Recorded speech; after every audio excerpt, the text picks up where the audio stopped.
ako'y nagpapasalamat sa pong may kapal because indeed God answers our prayers.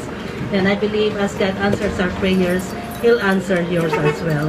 He's the one, the source of who provides our means para magkaroon po kami ng dream house. Finally, praise the Lord. And marami nagtatanong, kasi sa Facebook ko lang nakita yung Bastana. Until na she contacted her, from there, napakabait itong dalawang ito. And they've been our family now, and you two are been our family. Yun nga, na-struck ako sa Bastana. One thing that struck me with Bastana is your CEO, Direct Apostol, Sesio Apostol. I hope sa turnover mo din namin siya.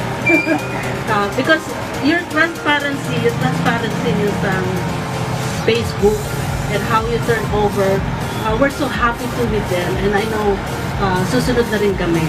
So I was so blessed kasi nakita ko kung gaano yung CEO ninyo, how she took care of you, and I believe that that's how you will take care of our house. I researched everything. I searched about Dr. Cecile, at the same time your Bastana, and it's one of the booming developer ng La Union, not only La Union. I think you start from Baguio, right? Yes. So I was so happy even with the design. Marami ho kami pinagpilian. Siguro everyday since nag-usap tayo, lagi kami nagsisearch sa YouTube yung mga design ninyo mula sa Baguio, mula sa we keep track on it. Kasi we're so happy seeing it. Nakikita namin yung development niya. At the same time, totoo, kumaganda. This is it, yeah. So we're so happy, and with them also architect for doing this one, our dream house.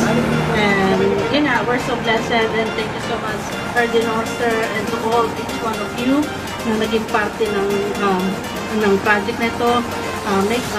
For sure, we're also a Bastana family. Yes, Ganito na. Just stand beside me para hindi ako nervyoso. Bunso. Hindi. Yung panganay ko, yung isa nasa Canada, naiwan dahil kapapasok na lang ng trabaho. Of course, katulad ng sabi ni Mrs. ay kapasalamat kami dahil namit namin ang Bastana Properties and Development. At nakita ko si Eleanor.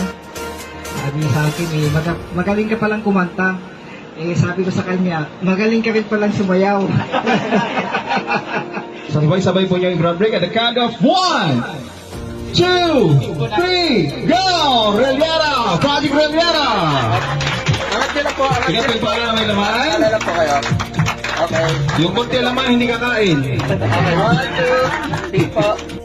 Ganyan po kalupit. Hindi. Ha? Congratulations! Anong flavor yan, Mang-an? Ibagang tigong dilas, ang quality ko, the Mortis flavor. Congratulations, Reliera family, once again!